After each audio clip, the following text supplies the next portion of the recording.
Mga Lodi, don't skip ads po tayo. Maraming salamat sa patuloy ninyong pagsuporta. Paki-like and share naman dyan mga Lodi.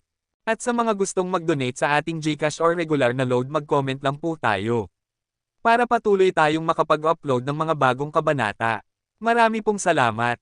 Subaybayan natin ang kwento ng isang kabataang nangarap para sa kanyang mga mahal sa buhay. Mula sa pinakamahina tungo sa pinakamalakas. Alamin natin ang kwento ng kanyang buhay. Kabanata 1721 hanggang Kabanata 1730. Kabanata 1721.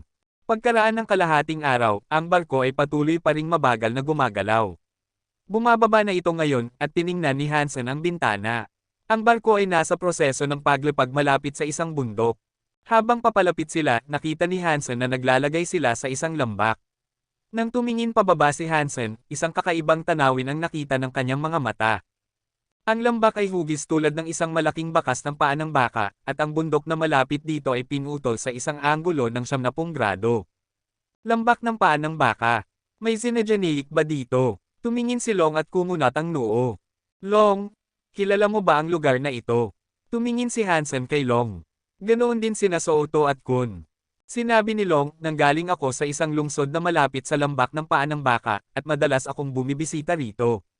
Sinasabi ng mga alamat na isang noble ang sumakay sa isang berdeng baka dito, ngunit isang xenogeneic ang nagtangkang manginis sa noble. Hindi pinansin ng noble ang nilalang, at tinapakan ito ng berdeng baka. Ang xenogeneic at ang bundok ay durog sa ilalim ng kuko nito, kaya naging ganito ang hugis ng lambak. Nagpatuloy ang noble sa kanyang paglalakbay, nakasakay sa berdeng baka, at nag-iwan ng isang lilang usok sa kanyang paggising. Nanatili ito doon sa loob ng 3 araw. Naniniwala ang ilang mga taga-baryo na nananatili pa rin ang presensya ng noble na iyon at ang mga xenogeneics ay hindi na maglalakas loob na lumapit muli.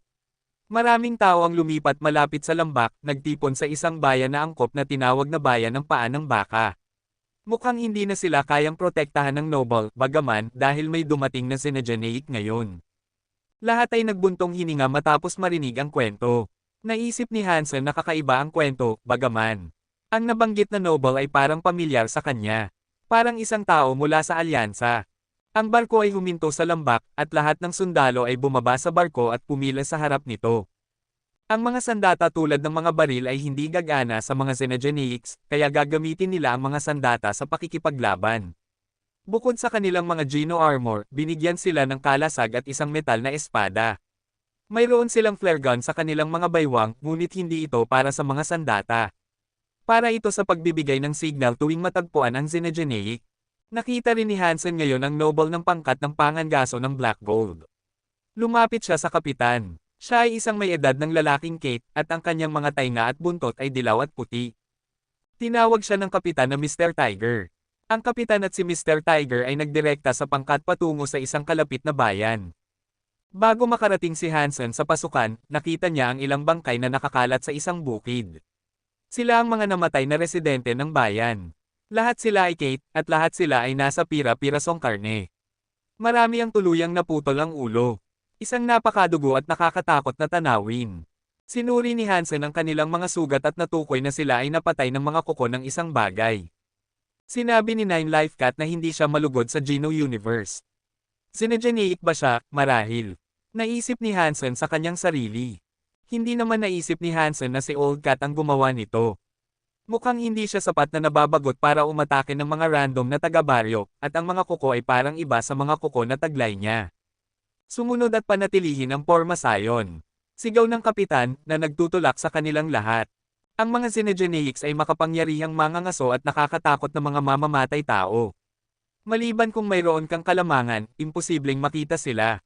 Pagkapasok sa bayan, ang buong grupo ay nakaramdam ng kaba. Dugo, laman loob, at mga naputol na paa ay nasa lahat ng dako. Ang bayan ay isang pangit na paglalarawan ng impyerno. Kahit ang mga maliliit na bata ay napunit-punit. The asterisk man. Galit na sigaw ni Long. Hindi nagsalita si Souto, ngunit mahigpit na hinawakan ang kanyang espada ng may pagkamuhi. Naiintindihan na ngayon ni Hansen ang kawalan ng pag-asa na maaaring maramdaman ng mga karaniwang tao kapag nakaharap sa isang xenogeneic. Kahit na ang Geno armor ay hindi makakadepensa laban sa kanilang mga kuko. Malamang na ang noble lang ang makakagawa nito. Karaniwang kaalaman iyon. Dinala sila ni Mr. Tiger sa bayan, ngunit hindi nila makita ang kanilang salarin. Nagsalita siya sa kapitan, at iniutos ng kapitan sa grupo na maghiwa-hiwalay sa mas maliliit na grupo, upang maghanap sila sa iba't ibang direksyon. Naisip ni Mr. Tiger na dapat pa ring nagtatago ang Zinegenic sa lambak. Kung ganoon, kailangan nilang patayin ito. Ngayon na ang oras kung kailan papasok ang mga sundalo tulad ni Hansen. Gagamitin ng Black Gold Group ang kanilang mga sundalo upang palabasan ang Zinegenic para si Mr. Tiger ang makapatay nito. Ang mga sundalo ay mapapalitan. Ang pangkat ni Hansen ay naghahanap sa Timog Kanluran.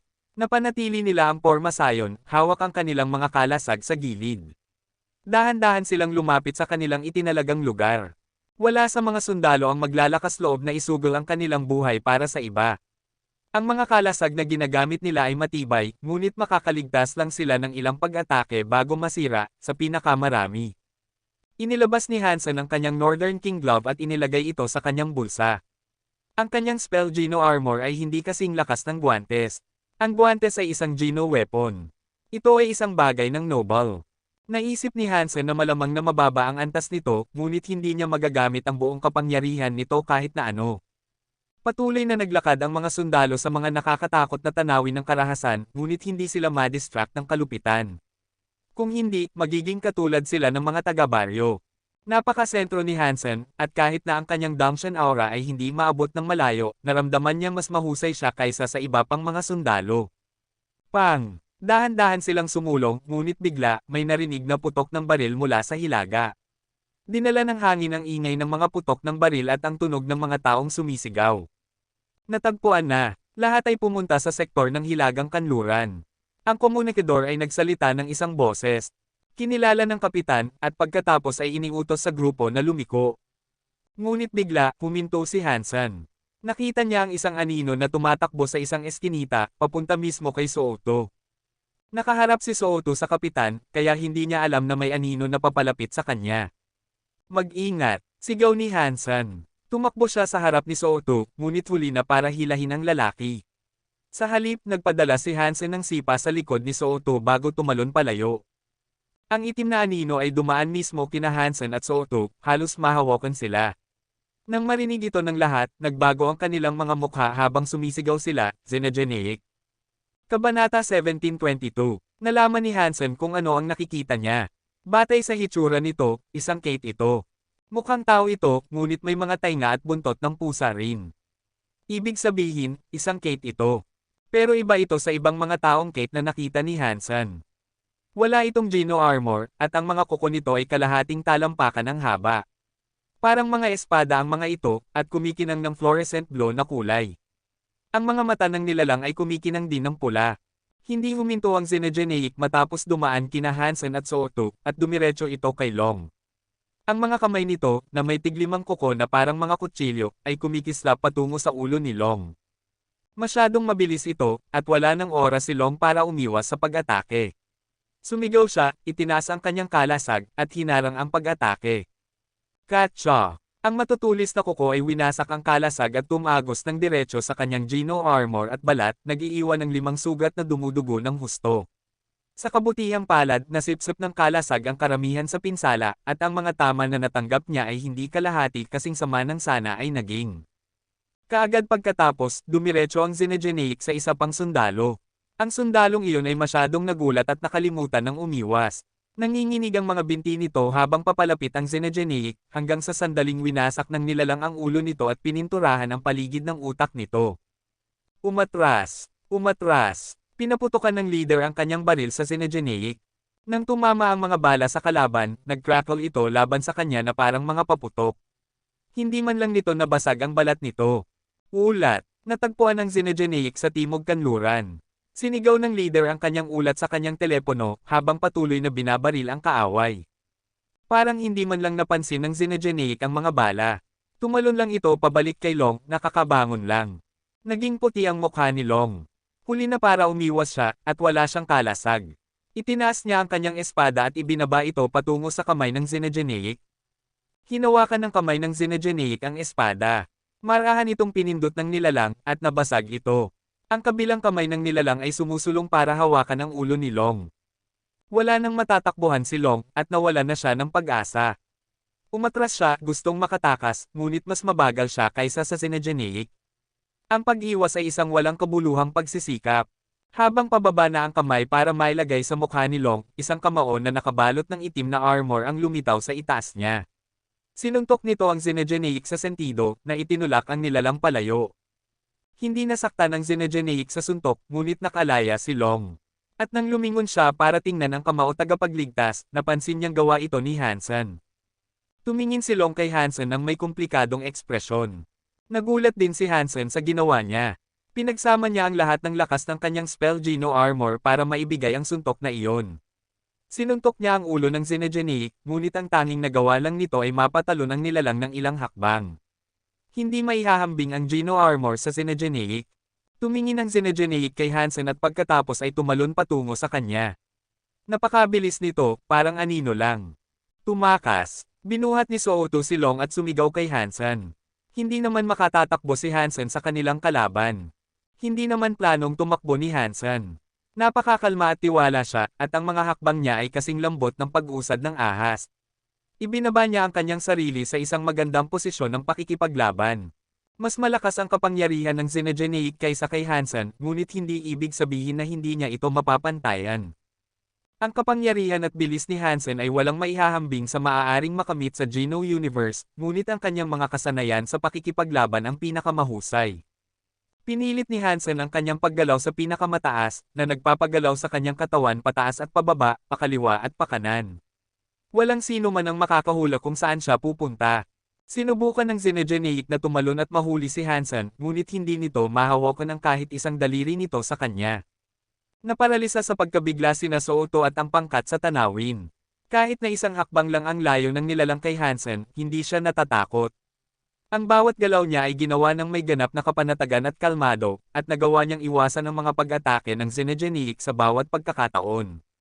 Napakahirap paniwalaan. Ang bilis ni Hansen ay hindi masyadong malayo sa kay Sooto, ngunit medyo mabagal pa rin ito kumpara sa Geneik. Pero nagawa niyang iwasan ang pag-atake ng Geneik, at hindi man lang makalmit ng Geneik ang kanyang armor. Napaka nakakagulat. Ginamit ni Hansen ang kanyang mga kakayahan sa paghuhula at paghatol para patnubayan ang kaaway patungo sa hilaga. Hindi kayang patayin ni Hansen ang masamang bagay na iyon gamit ang kanyang sariling kapangyarihan, kaya gusto niyang dalhin ito kay Mr. Tiger. Marahil ay mapapatay ito ng Noble. May mga kamera ang mga sundalo, at nang ma-attack ang grupo ni Hansen, nakita ng mga nasa CIC ang sitwasyon. The Asterisk Man. May dalawang Geneiks. Ano ang gagawin natin? Si Mr. Tiger ay nakikipaglaban na sa isa, at hindi natin kaya ang isa pa. Dapat sana ay inimbite natin si Mr. Alan. Nagpapawis ang noo ni Commander Guris. Teka lang, may sundalo na nangunguna sa Geneik sa alas 11, sigaw ng isang moderator. Hindi makapaniwala ang commander na, walang paraan. Paano magagawa ng isang ordinaryong sundalo iyon? Nang makita niya ito ng malinaw, nagulat siya. Ang katawan ng sundalo ay gumagalaw pakaliwa at pakanan, at makikita mo na hindi siya natatakot. Nakakatakot siyang panoorin. Hinabol ng Geneik ang lalaki, hindi siya makapinsala. Maliwanag na pinapatnubayan siya ng sundalo sa isang partikular na direksyon. Sino ang sundalong iyon? Naparalisa sa paghanga si Commander Guris. Parang artist si Hansen. Hindi pa siya nakakakita ng isang tao na gumagalaw ng may ganitong kagandahan at kagalingan. Sir, ang pangalan niya ay Hansen. Siya ang outsider na dinala ni Hardman, sabi ng moderator.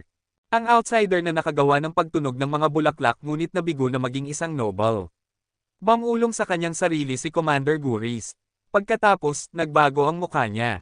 Hinawakan niya ang telepono at sinabi, huwag mong dalhin ang Geneik sa alas 11, narinig mo ba ako? Sagutin mo ako. Nakikipaglaban na si Mr. Tiger sa isang Geneik, at kung sasali ang isa pa sa laban, mapapahamak siya. Kung mangyari iyon, matatapos na ang operasyon. Kabanata 1723. Commander, saan ko dapat dalhin ito? Kalmadong tanong ni Hansen. Nagulat si Guris na ang boses na narinig niya ay napakarelax. Sinigaw niya sa telepono, pumunta ka sa Timog Silangan at bigyan mo ng oras si Mr. Tiger. Hintayin mong matapos si Mr. Tiger sa pakikipaglaban sa isa pa. Pagkasabi niya nito, napagtanto ni Guris na isa ito sa mga pinakakakaibang utos na ibinigay niya. Kakaiba ang pagsasabi sa isang sundalo na panatilihin ang isang Xenogenic na abala sa loob ng ilang oras. Iisipin ng mga tao na baliw siya dahil nagbigay siya ng ganoong utos, ngunit wala siyang magagawa dahil sa sitwasyon. Sige, pero hindi ako makakapagbigay ng pangako. Pumayag si Hansen at nagpalit ng direksyon na pinapatungo ang halimaw patungo sa silangan. Gawin mo ang iyong makakaya, anak. Kinagat ni Guris ang kanyang ngipin. Hindi niya maisip na ang isang tulad ni Hansen ay makapagpapaliban sa Xenogenic ng sapat na katagalan para mapatay ni Mr. Tiger ang kanyang sariling kaaway at makatulong. At nang suriin ni Guris ang sitwasyon ni Mr. Tiger ng realistiko, hindi rin niya sigurado kung makakalaban agad ang noble ng isa pang Xenogenic pagkatapos. At mas lalong nagpapulala sa sitwasyon ang bagay na iyon. Ginagalaw ni Hansen ang kanyang katawan at umiiwas sa pag-atake ng Xenogenic.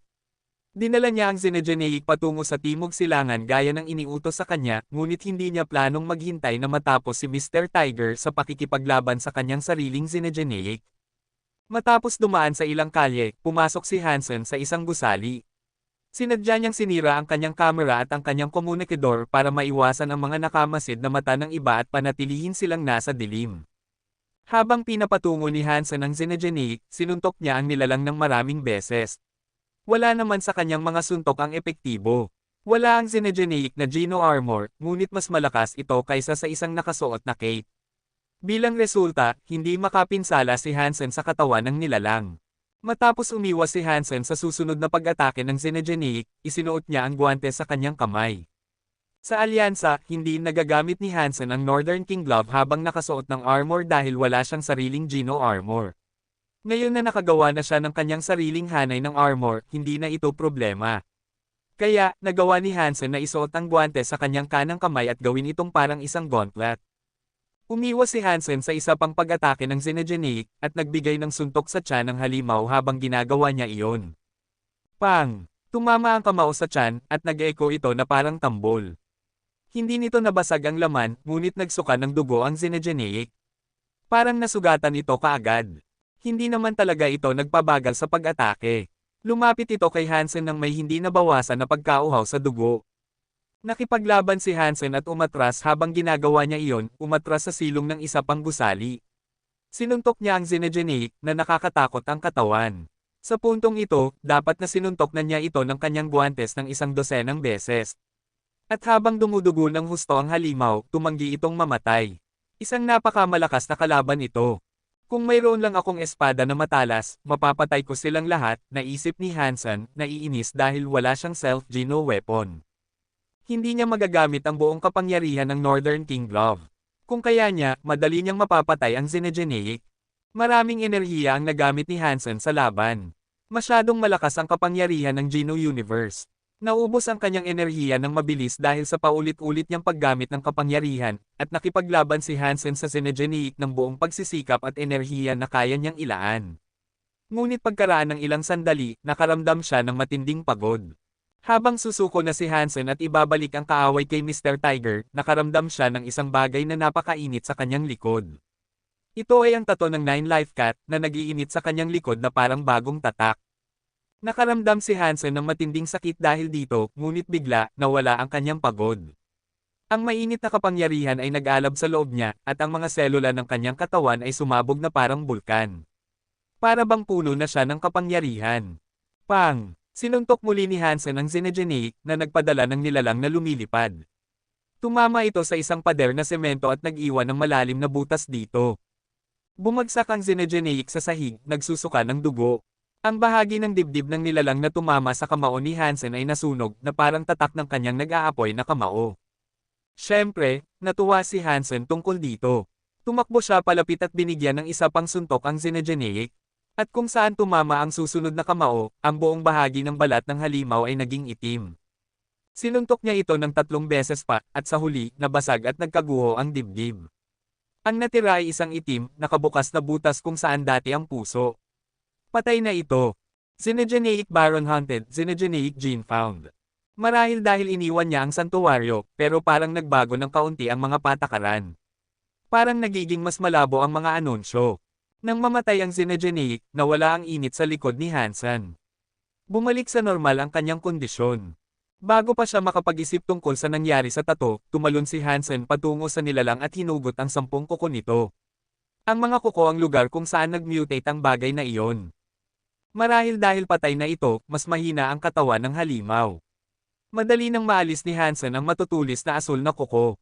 At matapos kunin ni Hansen ang 10 kuko, naging mas malambot ang katawan. Bumalik ito sa halos pagiging isang normal na Kate. Nawala na ang dating lakas nito. Habang iniisip ni Hansen kung paano niya haharapin ang katawan, nagsimula itong umilo at magsunog. Mabilis itong naging abo, at nang umihip ang hangin, nagkalat ito na parang alikabok sa simoy ng hangin. Naparalisa si Hansen. Hindi niya alam na ang tato ng 9 Life Cat ay makakapagbigay sa kanya ng ganoong kapangyarihan. Kailangan kong malaman kung ano ang buong negosyo ng 9 Life Cat na ito. Sinabi ni Old Cat na masama ang reputasyon nito. Pero kung talagang masama ang pangalan nito, dapat madaling matuto ng isa o dalawang bagay, naisip ni Hansen sa kanyang sarili. Hansen, sagutin mo ako. Ano ang nangyayari? Nakita ni Guris na pumasok si Hansen sa gusali, ngunit hindi niya nakita ang nangyari doon. Gusto niyang magpadala ng ibang tao para tingnan si Hansen, ngunit walang gustong pumasok dahil nakikipagtango si Hansen sa isang Xenogeneic. Ang mga sundalo ay inatas ang maghanap ng mga Xenogeneics, hindi manghuli ng mga ito. Kung alam nila kung nasaan ang isang Xenogeneic, hindi sila lalapit dito. Bago pa makatanggap ng sagot si Guris, nakita niyang lumabas ng gusali ang isang tao. Si Hansen iyon. Nawala na ang Xenogeneic na humahabol sa kanya. Kabanata 1724. Sa base ng Black Gold Group, pinapanood ni Hardman, Lena, Guris, Mr. Tiger, at Alan ang isang video. Ang video ay ang pakikipagtagpo ni Hansen sa Xenogeneic, at ang kasunod nitong pagtakas sa gusali. Ang video ay hindi kinunan mula sa isang anggulo lamang. Maraming iba't ibang view, kaya medyo magulo. Kahit na ganoon, lubos na humanga ang mga nanonood nito. Ang bilis at lakas ni Hansen ay karaniwan para sa isang sundalong may Geno armor, ngunit ang katotohanang nagtagal siya ng ganoon katagal nang walang tinamong pinsala ay isang himala. Ano sa tingin ninyo? Matapos panoorin ang video, tumingin si Hardman kina Guris, Mr. Tiger, at Alan. Mga baron sina Mr. Tiger at Alan. Si Guris ay hindi isang noble, ngunit napakatalentado pa rin niya. Lahat sila ay kwalipikado ng magsalita para sa buong hunting corps. Kagiliw-giliw na tao. Ang lakas at bilis na ipinakita ay normal, at ganoon din ang mga kasanayang ginamit. Sa teorya, maaaring gawin ng anumang sundalo ang kaya niyang gawin. Ang katotohanang nagawa niyang umiwas sa Xenogeneic ng paulit-ulit ay nagparamdam sa kanya na parang hindi siya matatalo. Hindi ko rin sa tingin ay swerte lang iyon. Dapat ay mayroon siyang isang bagay na nagpapaganda sa kanya kaysa sa iba at nagbibigay daan sa kanya na gawin ang ginawa niya, sabi ni Alan. Sinasabi mo bang ang paraang ito ng pag-iwas na parang swerte ay isang kasanayan talaga? Tanong ni Hardman, matapos mag-isip ng matagal. Isaalang-alang iyon ni Mr. Tiger at sinabi, marahil hindi ito isang kasanayan, ngunit maaaring ito ang kanyang instinct. Lahat ng nilalang ay may mga instinct, at maaaring mag-iba ang mga ito mula sa isang nilalang patungo sa isa pang nilalang. Marahil iyon ay isang instinct na pag-aari ng kanyang lahi. Tumanggaw si Hardman at tinanong si Guris, ano sa tingin mo? Sa tingin ko ay tiyak na iba siya, sagot ni Guris. Maging mas tiyak, sabi ni Hardman. Medyo tumahimik si Guris, at sumagot, binibigyan niya ako ng impresyon na hindi siya bago dito. Parang marami na siyang pinagdaanan, at siya ay isang mandirigman na nakaranas ng maraming sitwasyon ng buhay at kamatayan. Kakagawa lang niya ng kanyang Geno armor, kaya gaano karaming karanasan ang maaari niyang taglayin. Sobra mo siyang tinatansya, sabi ni Lena. Ito lang naman ang aking opinyon, syempre. Maaaring mali ako, malamig na sabi ni Guris. Manager Hardman, kung maaari, gusto kong panatilihin ang taong ito, biglang sabi ni Alan. Bakit? Tumingin si Hardman kay Alan ng may gulat na ekspresyon. Si Alan ay hindi madaling magkaroon ng biglaang pagsabog ng emosyon. Isang kagiliw-giliw na tao siya, at maaaring maging kapaki-pakinabang kung panatilihin natin siya, sabi ni Alan. Iisipin ko iyon. Tumanggaw si Hardman. Ang laban sa araw na iyon ay natapos nang mapatay ni Mr. Tiger ang kanyang Xenogeneic. Sinabi ni Hansen na hinabol siya ng Xenogeneic papasok sa gusali at pagkatapos ay tumakbo palayo. Saan ito nagpunta, hindi niya alam. Inutusan ni Guris at Mr. Tiger ang buong pleton na hanapin ang natitirang bahagi ng lambak, ngunit nang hindi nila mahanap ang isa pang Xenogeneic, bumalik sila sa base. Nagpasalamat sina Swoto at Long kay Hansen. Si Hansen ay mabilis na naging medyo sikat pagkatapos ng araw na iyon at iba na ang pananaw ng mga tao sa kanya. Wala namang iniisip si Hansen tungkol sa mga pinagdaanan niya. Nakaranas na siya ng mas masahol pa noon kaya wala itong gaanong kahulugan. Maraming oras ang ginugol ni Hansen sa internet pagkatapos noon ngunit hindi siya makahanap ng maraming impormasyon tungkol sa mga xenogenic genes. Ang mga ordinaryong tao ay walang alam tungkol sa mga ito. Ang mga ito ay kinokolekta ng mga noble at mga taong may mataas na uri. Ang mga karaniwang tao ay walang gaanong impormasyon tungkol sa paksa. At hindi rin nakakuha ng impormasyon si Hansen tungkol sa Nine Life Cat. Natuklasan niya lang na ang Nine Life Cat ay tinatawag ding malupit na hayop. Ngunit ang impormasyon tungkol sa malupit na hayop ay napakamalabo at wala siyang natutunang konkreto tungkol sa Nine Life Cat. Plano ni Hansen na alisin ang 10 kuko, ngunit bago pa siya handa, tinawag siya ng isang tao sa opisina ng manager. Pumunta si Hansen sa opisina ni Hardman, isang bagay na nasasanay na siya ngayon. Ngumiti si Hardman nang tumingin siya. Hansen, may maliit na hindi pagkakaunawaan. Huwag kang mag-alala tungkol sa nangyari matapos mong magawa ang iyong armor. Kung mayroon kang anumang gusto, huwag kang mag-atubiling magtanong. Tutugunan ko ang lahat ng iyong mga kagustuhan. Ayos lang, Manager Hard. Sabihin mo lang sa akin kung ano ang gusto mo, malamig na sabi ni Hansen. Tumangaw si Hardman at ngumiti. Diretso sa punto, ito ay isang kontrata na handa ng grupo na ibigay sa iyo. Kung ayos lang sa iyo, maaari mo itong pirmahan at maging isang wastong miyembro ng Black Gold Hunting Group. Tiningnan ni Hansen ang kontrata, at nalaman niyang napakahusay ng mga termino nito. Mas maraming pera ang kanyang kikita kaysa sa mga ordinaryong sundalo. Manager Hard, ayon sa ating kasalukuyang kontrata, hindi ko maaaring wakasan ang kontrata sa loob ng 1 taon. Ngunit naaalala ko na sinasabi ng kontrata na dapat akong pretuhin na parang isang noble. Ibinaba ni Hansen ang kontrata habang kinakausap si Hardman. Tumawa si Hardman at sinabi, kapatid na Han, napakahusay mo. Gusto kong bigyan ka ng mas magandang kontrata, ngunit hindi ka naging isang noble. Iyan ang katotohanan. Kung bibigyan kita ng parehong pagtrato sa mga nobles, tiyak na magsasalita sila. Dapat mong maunawaan ito. Kung ganoon ang mga bagay-bagay, maaari kong tanggihan ang pagpirma ng isang bagong kontrata, tama? Kalmadong sabi ni Hansen. Nagbago ang mukha ni Hardman, bumalik sa normal. Ngumiti siya at sinabi, kapatid na Han, hinihiling ko lang na isipin mo ito. Napakahusay ng kontratang ito. Ang mga ordinaryong sundalo ay hindi kailanman makakatanggap ng ganoong kontrata sa kanilang buong buhay. Sige, pero hindi ako isang ordinaryong sundalo. Bigyan mo ako ng kontrata ng noble, o aalis na ako. Sa iyo ang desisyon, sabi ni Hansen. Nakita ni Hardman na nakapagdesisyon na si Hansen. Walang puwang para sa karagdagang negosasyon, kaya sinabi niya, sige. Gagamitin natin ang karaniwang kontrata ng noble sa iyo. Pero marami na akong nagawa para sa iyo. Kapag binigay ko ang kontratang ito sa isang taong walang Geno armament, sisimulan ng chairman na bigyan ako ng malaking pressure. Kaya, paano kung isang 10 taong kontrata? Nagulat si Hansen. Hindi niya inakala na kaya ni Hardman na bigyan siya ng kontrata ng noble. Masyadong mahaba ang 10 taon. Umiling si Hansen. Ang huling kontrata na kanyang pinirmahan ay 1 taon lang. 8 taon, kung ganoon. Kailangan kong tiisin ang napakalaking pressure, sabi ni Hardman. Tumahimik si Hansen, at pagkatapos ay sinabi, 2 taon ang pinakamarami. Sige. Ipinagawa ni Hardman sa legal department ang pagsulat ng kontrata. Isang 2 taong kasunduan para kay Hansen na pretuhin na parang isang noble, tulad ni Mr. Tiger. Ngunit nang umalis si Hansen, tinawagan ni Hardman ang isang tiyak na numero at sinabi, Kiyaw, may 2 taong kontrata ako.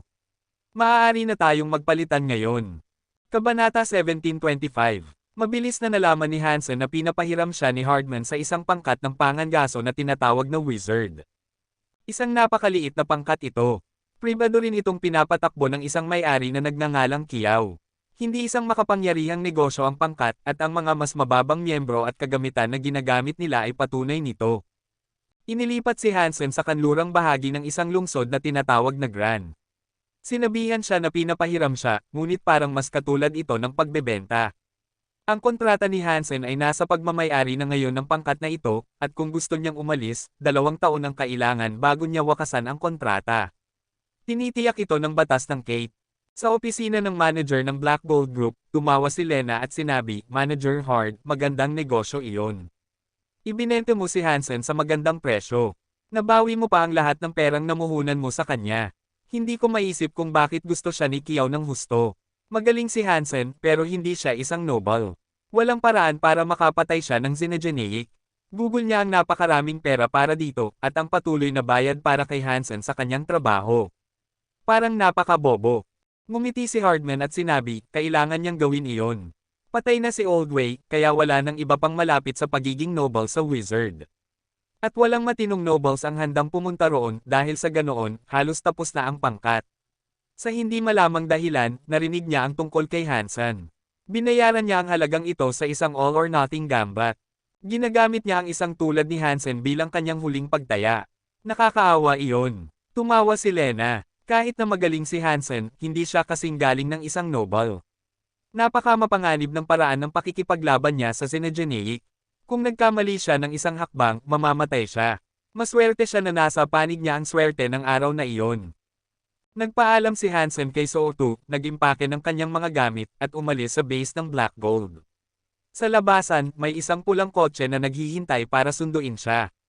Nang makalapit si Hansen, bumukas ang pinto. Isang babaeng may itim na buhok na nakasuot ng puting jacket at sapatos ang lumabas ng kotse. Diretso siyang naglakad sa harap ni Hansen. Hoy, ako si Kiao. Ako ang manager at leader ng wizard. Ikaw ay sa amin na ngayon. Inilahad ng babae ang kanyang kamay. Ako si Hansen. Nakipagkamay si Hansen. Napakasarap at malambot ang balat niya. Alam ko, bakit pa ako nandito? Bumalik si Kiao sa kotse at tumango kay Hansen, sinabing, halika. Gusto kong ipakita sa iyo ang isang bagay. Magiging napakahalaga ito para sa ating dalawa. Marahil ito ang mapagpakumbabang simula ng isang maliwanag at masaganang kinabukasan para sa ating dalawa. Ang ating kinabukasan. Tumingin si Hansen sa kanya, medyo nagtataka. Matapos sumakay si Hansen sa kotse, dinala siya ni Kiao palayo sa Black Gold Group. Dinala niya sila sa West City. Bakit mo ako binibili? Hindi napigilan ni Hansen na magtanong habang nagmamaneho sila. Ang sweldo niya ay katumbas ng sa isang noble, at tiyak na kailangan niyang magbayad ng malaking halaga sa Black Gold. Marami nang nagasto si Hardman para kay Hansen, ngunit mas marami pang nagasto si Kiao. Naisip ni Hansen na parang hindi kapanipaniwala ang buong sitwasyon. Sa lahat ng intensyon at layunin, ang pagbili sa kanya ay isang kakilakilabot na hakbang sa negosyo. Siyempre, dahil sa mga kakayahan ni Hansen at sa mga bagay na lihim niyang pag-aari, maaaring gumana ng maayos ito para kay Kiao. Nagkamali si Hardman sa pagpapaalis sa kanya. Hindi nagpaligoy-ligoy si Kiao. Totoo lang, wala akong choice. Ang presyong kaya kong bayaran ay hindi tatanggapin ng kahit anong noble. Napatalon si Hansen. Napakadiretso niya. Inirekomenda ka ni Lance at Guris, at sinuri ko rin ang paraan ng pakikipaglaban mo sa isang Zinedine. Matapos mag-isip ng mabuti, nagdesisyon akong hiramin ka, paliwanag ni Kiao. Officer Lan. Nagulat si Hansen nang marinig iyon. Ngumiti si Kiao at sinabi, napakabuting kaibigan ko siya. Sinabi niya sa akin na mabait kang tao. Kung ganoon, kailangan kong pasalamatan siya. Ngumiti si Hansen. Pero dapat mong malaman na kahit na kaya kong panatilihing abala ang isang Zinedine, hindi ko sila kayang patayin. Iyon ang dahilan kung bakit kailangan kong ipakita sa iyo ang isang bagay. Mukhang excited si Kiao. Ano iyon? Tanong ni Hansen nang may pagkamausisa.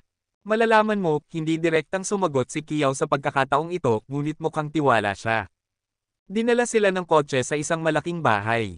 Lumabas si Kiao at sinabi kay Hansen na sundan siya. Pareho silang pumasok sa bahay, at pagkatapos ay dinala ni Kiao si Hansen sa isang silid sa ikalawang palapag. Napakamatanda ng silid, at tiyak na matagal na itong itinayo. Lumapit si Kiao sa isang fireplace at yumuko.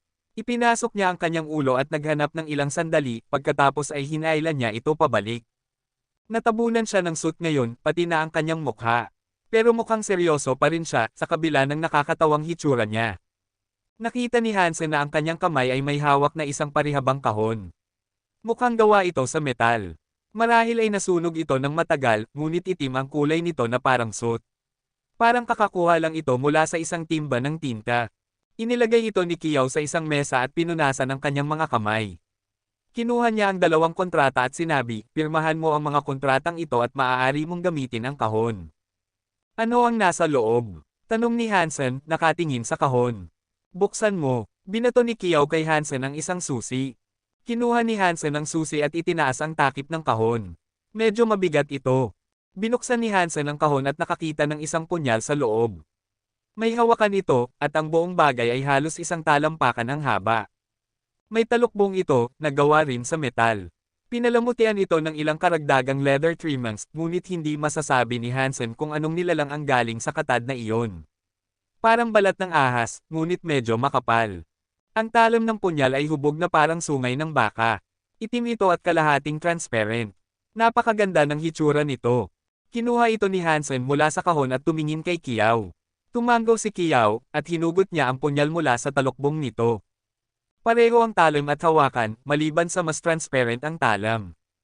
Halos hindi nakikita ang dulo ng punyal. Walang kulay, ngunit binabasag nito ang liwanag na parang brilyante. Ginawa ito ng isang Baron-class Xenogeneic Rhino. Napakamalakas talaga nito. Kahit na ang mga sundalong may Geno armor ay kayang tumago sa laman ng isang Xenogeneic gamit ito. Siyempre, ang mga Baron-class Xenogeneic, sabi ni Kiao, nakatingin kay Hansen. Kabanata 1726, ngayon ay naintindihan na ni Hansen kung bakit siya binili ni Kiao. Gamit ang punyal na iyon, mapapatay mo ang mga Xenogeneics kahit hindi ka isang noble. Gayunpaman, hindi ito gagana kung ibibigay ito sa isang karaniwang sundalo. Kulang sila sa bilis at pisikal na lakas para mapantayan ang isang Xenogeneic, at malamang na mapatay sila bago pa man nila magamit ang sandata. Si Kiao ay dapat na nag-aral sa laban sa pagitan ni Hansen at ng Xenogeneic at tinukoy na kaya ni Hansen na gamitin ang punyal ng epektibo. Iyon ang dahilan kung bakit siya binili. Kaya ang mga piraso ng Xenogeneics ay maaaring maging sandata.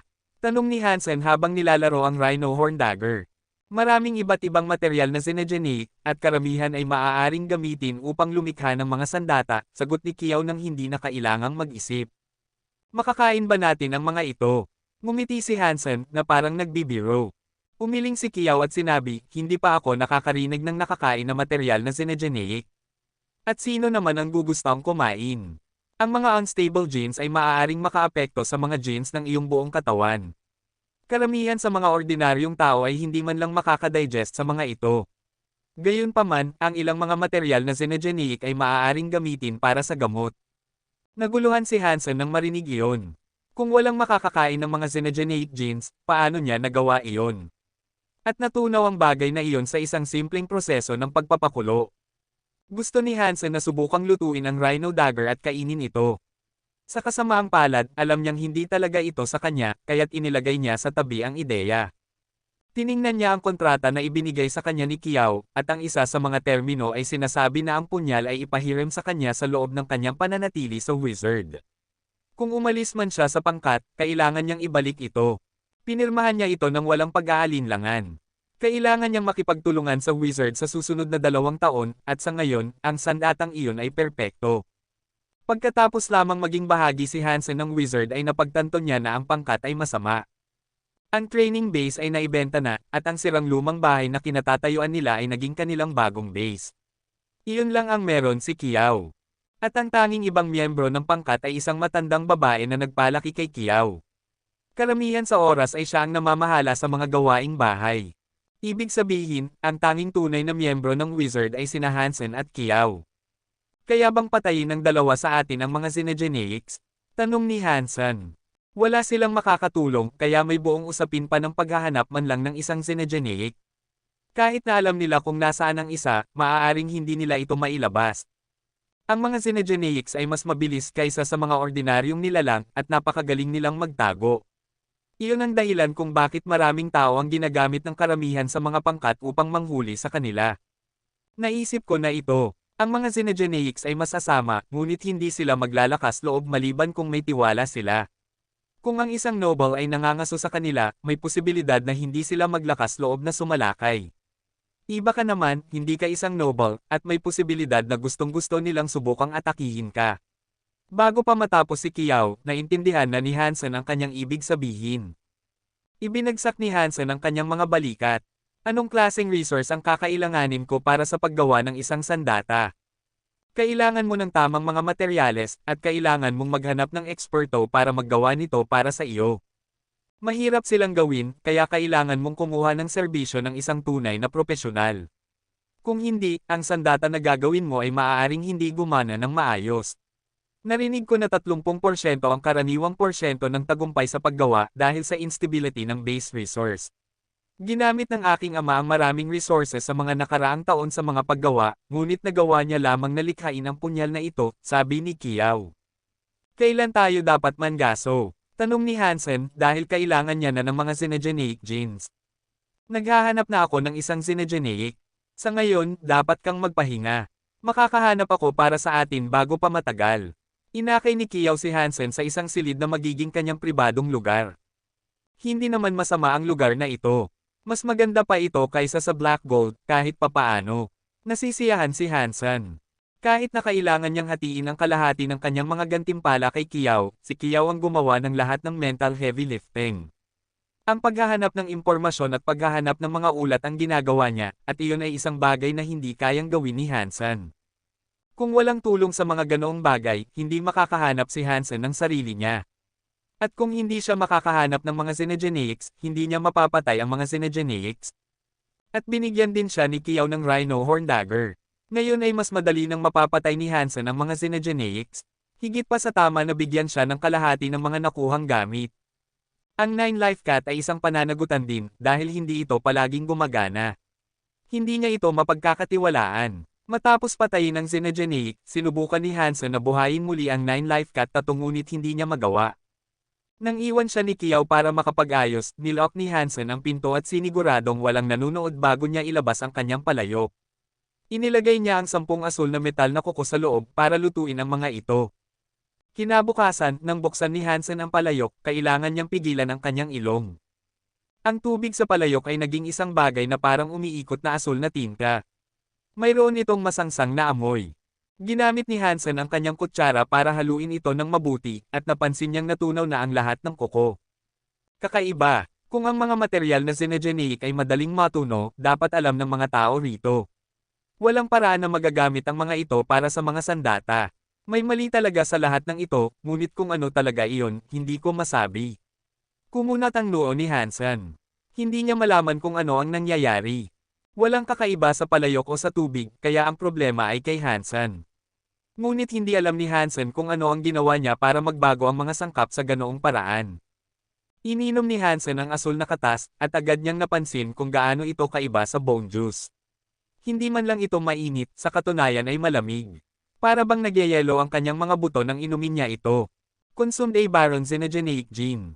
Baron Gene dagdag 1. Ang ulo ni Hansen ay nagsimulang maglabas ng puting usok.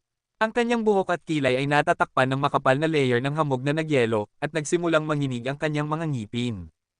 Kailangan ni Hansen na gumamit ng mga kasanayan ng mahigit 1 oras para makarecover. Ang 10 kuko ay nagbigay lamang sa kanya ng isang gene, kaya kumunat ang noo ni Hansen. Mukhang hindi mahalaga kung gaano karami ang materyal na kinakain. Nanatili siya doon sa susunod na 2 araw, at sa huli, tinawagan ni Kiao si Hansen para sa isang misyon. Nang sumakay si Hansen sa kotse sa susunod, si Lance ay nasa upuan ng pasahero. Hansen, nagkita ulit tayo. Ngumiti si Lance. Officer Lan, bakit ka nandito? Bahagi ka ba ng misyong ito? Tanong ni Hansen. Ngumiti si Lance at sinabi, naalala mo ba ang xenogeneic na pumatay sa mga manggagawa sa pabrika? Kayo ang papatay dito. Sana ay hindi kayo mamatay. Kabanata 1727. Ang busina ng tren ay umalangaw-ngaw sa hangin, habang ang mga makapangyarihang sasakyang panghimpapawid ay lumilipad sa kalangitan sa itaas. Medyo nalilito si Hansen pagdating sa teknolohiya ng Kate. Makikita mo ang mga lumang tren na pinapatakbo ng singaw, ngunit makikita mo rin ang mga sasakyang panghimpapawid na pinapatakbo ng nuclear. May mga taong nakasakay pa nga sa mga nilalang sa kalye. Nakakagulat na masaksihan ang malaking halo ng teknolohiya na magkakasamang umiiral. Sinuri ni Hansen ang internet para matuto ng higit pa tungkol sa kasaysayan ng Kate. Alam niya na hindi gaanong umunlad ang Kate dahil ilang beses na silang sinalakay, at karamihan sa kanilang teknolohiya ay naiwan mula sa ibang mga kultura. Iyon ang isa sa mga pangunahing salik na nag-ambag sa halo ng iba't ibang teknolohiya. Ilang dekada pa lang ang nakalipas nang makamit ng mga tao ng Kate ang kanilang kalayaan. Hindi pa gaanong katagal nang pinamumunuan sila ng mga dayuhan. Ang pulang kotse na Ladybug ni Kiao ay huminto sa harap ng abandonadong pabrika. Nagdilim ang mga mukha ni Kiao at Lance. May isang malaking truck na nakaparada sa harap ng pabrika at ilang sasakyang panghimpapawid ang umiikot sa himpapawid. Mukhang may nauna sa kanila. Black Gold Group iyon. Nakita ni Kiao ang simbolo sa truck at kumunat ang noo. Kumunat din ang noo ni Lance at sinabi, kakaiba. Bakit sila nandito? Walang ibang dapat nakakaalam, maliban sa mga miyembro ng seguridad. Mukhang nadismaya si Kiao at sinabi, dahil sa kapangyarihan ng Black Gold, hindi nakakagulat na kaya nilang makuha ang impormasyon na ito. Habang pinag-uusapan nila ito, dalawang tao ang bumaba mula sa isang nakasuot na truck at lumapit sa kanila. Napansin ni Hansen na hindi estranghero ang mga taong papalapit. Si Hardman iyon at ang kanyang sekretarya, si Lena. Lumapit si Hardman sa kotse at kumatok sa bintana. Binaba ni Kiao ang mga bintana, at may mapagmataas at mapagmalaking mukha, agad na sinabi ni Hardman, Kiao, interesado ka ba sa Senegeneic dito? Nakakahiya na huli ka. Pagkatapos noon, sumulyap si Hardman kay Hansen ngunit walang sinabi. Mukhang wala kang nakuha sa pinunta mo. Ibig sabihin, hindi pa huli. Pasensya na, nagmamadali kami. Hindi kami makakapag-usap. Pinaandar ni Kiao ang kotse at dumaan sa truck. Hindi sinubukan ni Hardman na pigilan sila. Tiningnan lang niya ang kotse at tumawa. Totoo nga sila. Talaga bang iniisip ni Kiao na kaya ni Hansen na patayin ang isang Senegeneic? Gaya ng sinabi niya, nagmamadali sila.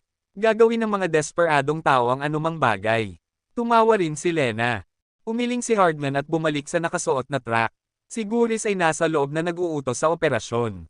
Pinagmasdan ni Lance ang mga sundalo na nakapwesto sa paligid at lumubog ang kanyang puso. Mukhang wala tayong kahit kaunting pagkakataon. Masyadong maraming sundalo ang ginagamit ng Black Gold.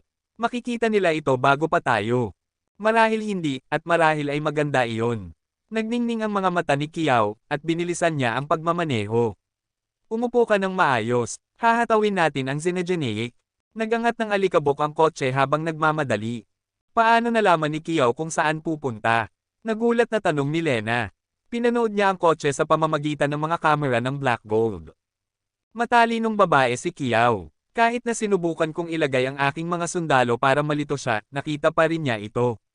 Ginamit nila tayo para makita ang Senegeneic, sabi ni Guris. Malamig na sinabi ni Hardman, ayos lang.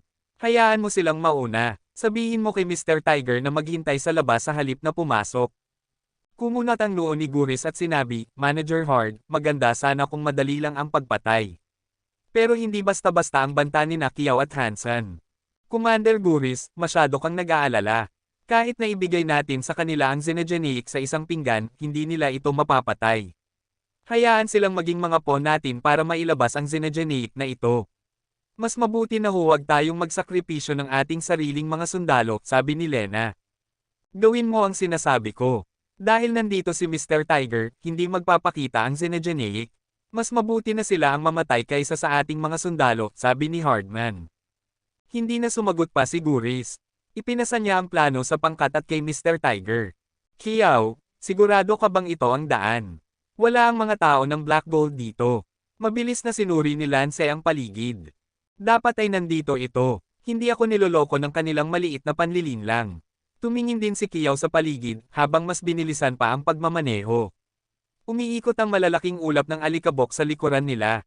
Bukod sa mga abandonadong pabrika sa lugar, may isang saradong minahan. Pinaandar nila ang kotse sa loob. Pang! Kakapasok lang nila ng isang malakas na ingay ang marinig sa itaas nila. Bumagsak ang kisame, halos maduraj ang likuran ng kotse. Nasa harap ng kotse sina Kiao at Lance. Binuksan nila ang kanilang mga pinto at nagmamadaling lumabas. Tumingin sila sa itaas at nakita ang isang unggoy na may kulay pilak na buhok, 3 metro ang taas, na bumababa sa bubong ng kotse. Paulit-ulit itong tumalon at bumagsak, dinudurog ang kotse na Ladybug. Sa huli ay sumabog ang tangke ng gasolina, ngunit hindi man lang nasunog ang balahibo ng hayop dahil sa pagsabog. Napakabahala ni Kiao at Lance para kay Hansen dahil nasa likuran pa rin siya ng kotse. At sa gitna ng pag-atake, hindi nila alam kung ano ang nangyari sa kanya. Magandang pagdurog. Hayaan mong si Mr. Tiger ang sumalakay. Pinanood ni Hardman ang nangyari sa pamamagitan ng kamera ng drone. Tumawa siya ng malakas. Mr. Tiger, nakalock na tayo sa target. Pwede ka nang pumunta, sinabi ni Guris kay Mr. Tiger. Kinumpirma nila na ang malaking, kulay pilak na unggoy ay nasa loob ng minahan. Ilang sundalo ang pumunta roon dati para tingnan ang lugar, ngunit nawala ang lahat ng komunikasyon sa kanila. Hindi pa rin sila natagpuan. Ngayon, ginawan sila ni Hansen ng pabor sa pamamagitan ng pag-akit sa Senegeneic na kumilos. At ngayon na nasa paningin na nila ito, tumatakbo na si Mr. Tiger. 1 milya lang ang layo niya. Tumawa pa rin si Hardman, pinapanood ang larangan ng digmaan. Wala siyang ibang gustong gawin kundi samantalahin ang gawa ng iba. Pagkatapos, nakita ni Kiao at Lance na lumabas si Hansen sa natitirang bahagi ng kotse. Nagbigay iyon sa kanila ng pakiramdam ng kaligtasan. Nakakagaan ng loob na makita siyang nakalabas ng buo. Nakita ng kulay pilak na unggoy si Hansen at hinawakan ang mga labi ng kotse. Ibinato niya ito kay Hansen. Mabilis na gumalaw si Hansen, umiiwas sa kotse. Tumaob ang kotse ng paulit-ulit hanggang sa mapigilan ito ng isang bodega na kaagad na gumuho. Umagang at tumalon ang kulay pilak na unggoy patungo kay Hansen nang may nakasisilaw na bilis.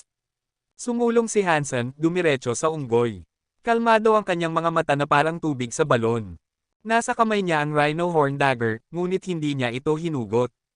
Hinawakan ng kanyang kanang kamay ang hawakan habang papalapit siya sa unggoy.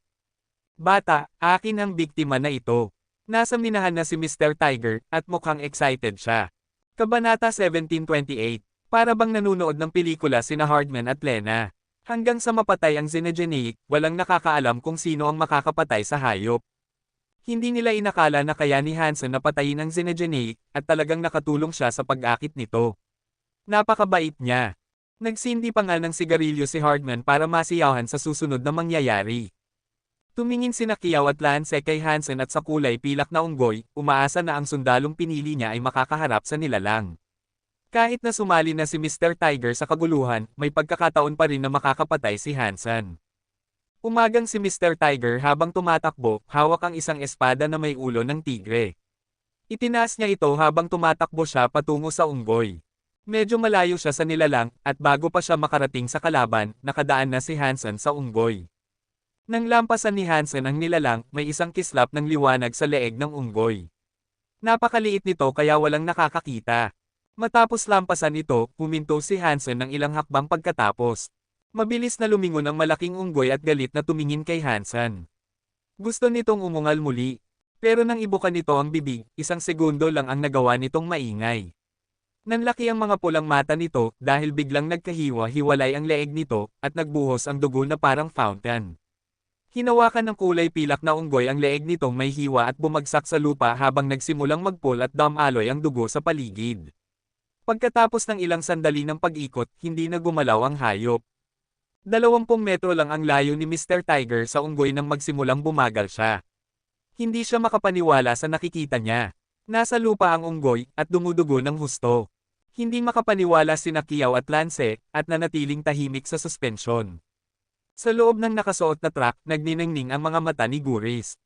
Wala man lang ngiti sina Hardman at Lena, ngunit nanlaki ang kanilang mga mata, nakatitig sa monitor. Nakadikit sila roon, hindi gumagalaw. Hanggang sa masunog ang sigarilyo ni Hardman at masunog ang kanyang kamay, saka lang siya nagbago. Pinigilan siya ng sakit. Inihagis niya ang mga labi, at may malungkot na tingin, nagtanong siya ng walang pag-asa, paano nangyari iyon. Senegeneic Baron hunted, Senegeneic gene found. Senegeneic beast soul obtained. Nang marinig ni Hansen ang anunsyo, nagulat siya. Hindi niya inakala na ang pagpatay sa isang Senegeneic ay makakapagbigay sa kanya ng beast soul. Magaling! Bago pa masuri ni Hansen ang beast soul, lumapit sina Kiao at Lance para purihin siya ng masigla. May tiwala si Kiao kay Hansen, at inilagay niya ang kanyang pag-asa sa kanyang mga kakayahan. Pero hindi pa rin siya nasanay kay Hansen, at ang kanyang pagganap ay nagparamdam sa kanya na parang nananaginip siya. Tumingin si Lance kay Hansen ng may masiglang excitement. Wala siyang geno armament, ngunit labis siyang natuwa nang makita ang pagganap ni Hansen. Pagkatapos ay lumapit si Mr. Tiger. Nagbago ang mukha ni Kiao habang lumipat siya para harangan ito. Iwinagayway niya ang kanyang telepono at sinabi, Mr. Tiger, medyo halata kung kanino ito pagmamay-ari. Ipinadala ko na ang video sa opisyal na website. Na-upload na ang video, kaya mangyaring umalis ka. Tumawa si Mr. Tiger at sinabi, hindi ako ang klase ng tao na susubukan ng isang bagay na napakamura.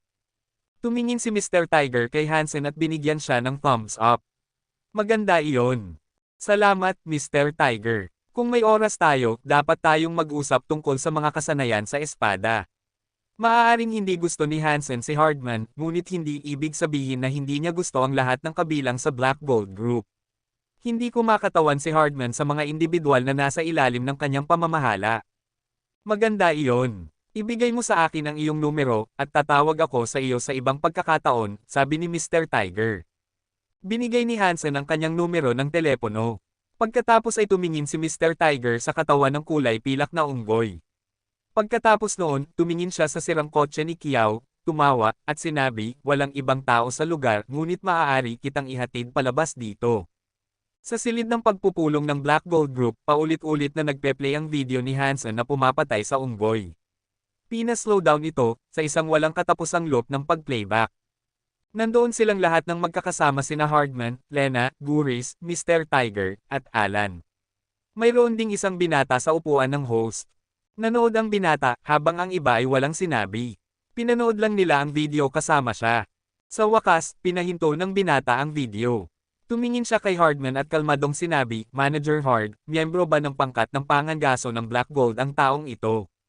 Nagkaroon ng malamig na pawis si Hardman, at sinabi niya, Third Master, nabigo ang taong ito na maging isang noble. Nag-alok sa amin si Kiao ng disenteng presyo, kaya gusto ko ang taong ito, sabi ng Third Master. Tumayo siya, sasali ako sa susunod na pagpupulong. Babalik ako sa loob ng kalahating buwan, at kapag nakabalik ako, makikita ko siyang nakatayo sa harap ko. Pagkatapos noon, umalis ang Third Master kasama ang kanyang mga tao. Umupo si Hardman sa isang upuan.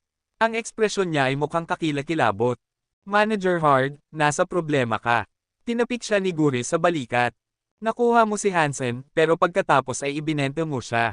Bakit mo ginawa iyon? Pinagtatawanan ni Mr. Tiger si Hardman, at kahit siya ay hindi masaya sa katotohanang walang hiyang ibinenta ni Hardman si Hansen. Bakit hindi na lang natin siya bilhin pabalik? Dahil sa kapangyarihan ng Black Gold, magagawa nating tiyakin ang kanyang pagbabalik sa pangkat. Isa lang siyang karaniwang tao na gumagamit ng xenogeneic weapon. Hindi ko talaga alam kung ano ang nakikita ng Third Mister sa kanya. Itinaas ni Lena ang kanyang mga labi sa isang pang-OOM. Manahimik ka. Bago pa makapagsalita muli si Mr. Tiger, pinigilan ni Hardman si Lena. Hindi isang malaking dibdib na babae na walang utak si Hardman, isang napakatalinong tao siya. Alam niya kung ano ang nakita ng Third Master sa pagganap ni Hansen. Alam niyang hindi lang ang sandata ang ginagamit ni Hansen. Maraming beses na niyang na-offend si Hansen, kaya hindi siya sigurado kung makukuha niya pabalik si Hansen. Pero kailangan niyang sumunod sa utos na ibinigay sa kanya ng Third Master. Ayaw niyang isipin man lang ang mga kahihinatnan ng pagkabigo. Mukhang napakakaba ni Hardman. Bukod kay Lena, lahat ay umalis sa huli. Walang sino man ang makakatulong sa kanya sa sitwasyong ito. Nasa bodega ang katawan ng kulay pilak na unggoy. Wala nang oras si Hansen para tingnan ito dahil sinusuri niya ang xenogeneic beast soul. Kabanata 1729. Baron Xenogeneic Beast Soul, marahas na unggoy, uri ng pagbabagong anyo. Nang makita ni Hansen na ito ay isang uri ng pagbabagong anyong Beast Soul, labis siyang natuwa. Kung pareho ang mga Xenogeneic Beast Soul sa mga nasa santuwaryo, nangangahulugan iyon na magiging marahas na unggoy siya na kanyang pinatay. Dahil sa kapangyarihan at bilis ng marahas na unggoy, hindi na magiging problema ang kanyang kakulangan ng kapangyarihan at bilis. Sa kanyang silid, sinubukan ni Hansen na tawagin ang marahas na unggoy Beast Soul. Nang gawin niya iyon, nilamon ng anino ng marahas na unggoy si Hansen, at mabilis na lumaki ang kanyang mga kalamnan. Nagkaroon siya ng kulay pilak na balahibo sa buong katawan, habang ginagaya niya ang kulay pilak na unggoy. Para bang may bagong lakas ang kanyang katawan. Labis siyang natuwa, at sabik siyang subukan kung gaano siya kalakas ngayon. Pero wala namang mga puno ng Gino sa paligid. Kailangan niyang pumunta sa testing clinic para doon, pero hindi naman parang basta-basta lang na magbabagong anyo si Hansen sa harap ng lahat. Hindi ito isang santuwaryo, at hindi niya inakala na nakakita na ang mga tao ng Kate ng isang uri ng pagbabagong anyong Beast Soul. Marahil ay iisipin nilang siya ay isang xenogeneic at papatayin siya. Bukod pa rito, hindi ako sigurado kung magagamit ko ang Geno Armor pagkatapos kong magbagong anyo. Gusto ni Hansen na subukan ito at tingnan kung kaya niya, kaya tinawag niya ang kanyang spell Geno Armor. Nagulat si Hansen sa mga resulta. Pagkatapos magbagong anyo, talagang nagamit niya ito. Parang nagbago ang hugis ng armor para tumugma sa katawan ng gumagamit. Mas lalo siyang pinalakas nito. Sa gitna ng kaligayahan ni Hansen, bigla siyang nakaramdam ng sakit sa ulo. Agad siyang nakaramdam ng pagod. Mukhang napagod na ako. Parang masyadong nakakapagod ang pagbabagong anyo sa yugtong ito. Pinatay ni Hansen ang Beast Soul at ibinalik ito. Ilang minuto lang siyang nagbagong anyo at kung nasa labanan siya, hindi niya inakala na magagamit niya ito ng higit sa 5 minuto. 5 minuto ay hindi masama. Dahil dito, at sa Rhino Horn Dagger, ang pagpatay sa mga Barrens ay magiging isang simpleng gawain. Naisip ni Hansen na kapag tumaas ang bilang ng kanyang mga Jin, malamang na tumaas din ang oras niya sa Beast Soul. Maganda ang Rhino Dagger, lalo na ang dulo nito.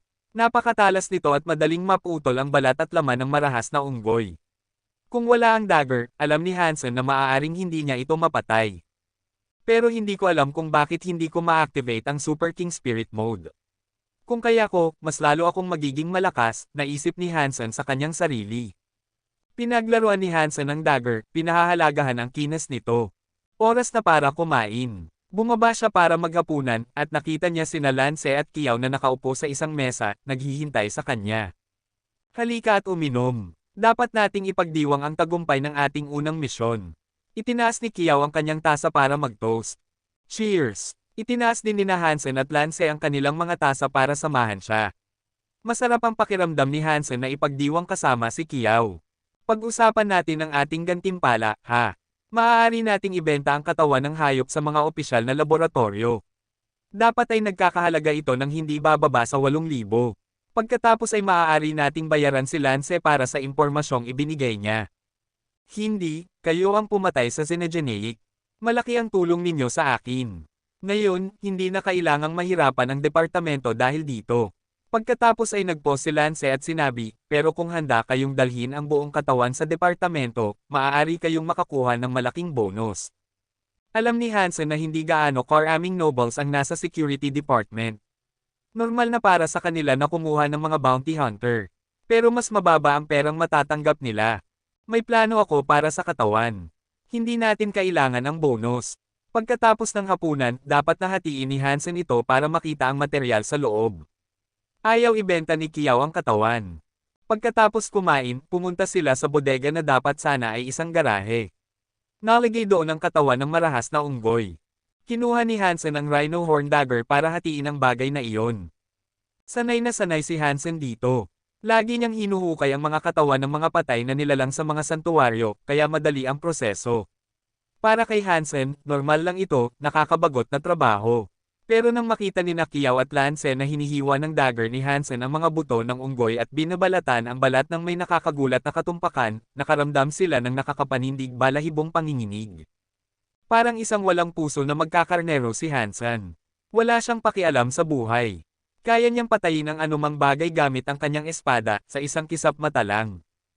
Nang makita ang kutsilyo ni Hansen na dumadaan sa pagitan ng mga kalamnan, naramdaman ni Kiao at Lance na nanginginig ang kanilang mga puso. Anong klaseng tao siya? Pareho nilang naisip. Dahil iba ang mutation sa bawat Xenogeneic, hindi sigurado si Hansen kung ano ang hahanapin sa loob ng laman ng marahas na unggoy. Kailangan niyang maghanap ng mabuti. Sa wakas, natagpuan ni Hansen na ang unggoy ay may kalamnan na iba sa iba. Hugis suso ito, kasing laki ng 2 kamao. Kulay ruby ito, at kasing tigas ng bato. Materyal na kalamnan ito. Kumunat ang noo ni Kiao nang makita ang materyal. Iyon ay dahil ang mga materyal na kalamnan ang pinakamurang. Mas mababa ng 20% ang halaga nito kaysa sa ibang bahagi. Karaniwan ang mga kalamnan, at hindi maaaring gawing mga sandata ang mga ito, kaya walang gustong magbayad ng mas mahal para sa mga ito. Ayon sa ating kasunduan, dapat pantay na hatiin ang mga materyales. Pero balak ko nang ibenta ito ngayon, at hahatiin ang pera. Ayos lang ba iyon? Tanong ni Kiao. Sinabi ni Hansen, kung ibebenta mo ito, pwede ko bang bilhin? Para saan mo ito kailangan? Tumingin si Kiao kay Hansen nang may pagkamausisa. Bihira ang mga materyal na Xenogeneic, ngunit hindi niya inakala na kaya nilang ay proseso o gawin ang anumang bagay dito. Kailangan nila ng mga espesyal na kapangyarihan ng noble para magawa ang anumang bagay dito. Gusto kong suriin ito, sabi ni Hansen. Hindi niya masasabi na kakainin niya ito. Kung ginawa niya iyon, iisipin ni Kiao na baliw siya. Sige, ang mga kalamnan ng Baron ay nagkakahalaga ng 100,000. Kung bibigyan mo ako ng 50,000, sa iyo na ito, mabilis na sinabi ni Kiao. Wala akong pera. Pwede mo bang bawasan ito sa aking sahod? Tanong ni Hansen. Bukod sa bahagi ng mga nakuhang gamit, tumatanggap pa rin si Hansen ng sahod. Hindi naman kalakihan, pero malaki pa rin ito kumpara sa karamihan. Okay, walang problema, mabilis na pumayag si Kiao. Gusto pang magsabi ni Kiao, pero tumunog ang telepono. Si Hardman ang nasa kabilang linya. Kabanata 1730. Tumahimik na nagsenyo si Hansen kay Lance. Sinagot ni Kiao ang tawag. Sinagot ni Kiao ang tawag habang kumakain dahil si Hardman ang tumatawag. Alam ng lahat kung para saan ang tawag na iyon. Ayaw ni Kiao na malito o magduda si Hansen, kaya sinagot niya ang telepono mismo sa harap niya. Hindi niya pinapansin si Hardman na naroon din si Lance kasama nila. Pangulo Kiao, pwede ka bang makipag-usap? Nag-aalala si Hardman na baka naroon si Hansen. Naisip niya na na-offend niya si Hansen at hindi papayag si Hansen sa anumang pagbili pabalik. Kaya naisip niyang lapitan siya sa pamamagitan ni Kiao. Oo, pwede kang magsalita, sagot ni Kiao. Hindi nagpaligoy-ligoy si Hardman. Diretso niyang sinabi sa kanya, Kiao, gusto kong makuha pabalik si Hansen. Paano kung doblehin ko ang perang ibinigay ko sa iyo, kapalit niya? Manager Hard, isa lang ang tao sa trabaho ko. Ang pagbibigay sa akin ng pera ay hindi nakakatulong sa paglutas ng problema ng pagbawas ng bilang na iyon sa zero. Tumingin si Kiao kay Hansen at ngumiti. Kinagat ni Hardman ang kanyang ngipin at nagdesisyon na itaas ang presyo. Sige, triple.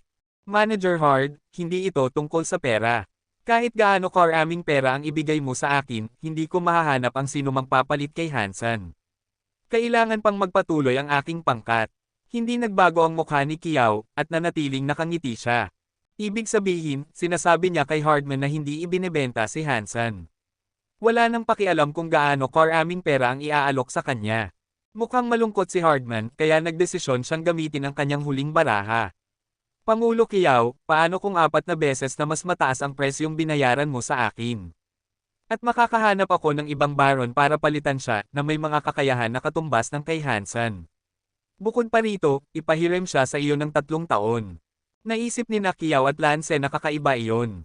Napakahusay ng alok. Naisip ni Hansen na normal lang iyon. Sa totoo lang, naisip niya na masyadong mura si Hardman at nag-aalok pa rin ng masyadong kaunti. Sabi ni Kiao, Manager Hard, dapat mong malaman na gumamit si Hansen ng xenogeneic weapon. Hindi sa kanya iyon, at kung aalis siya sa wizard, kailangan niyang ibalik iyon. Alam mo ba ito, gusto mo pa rin ba siyang bilhin?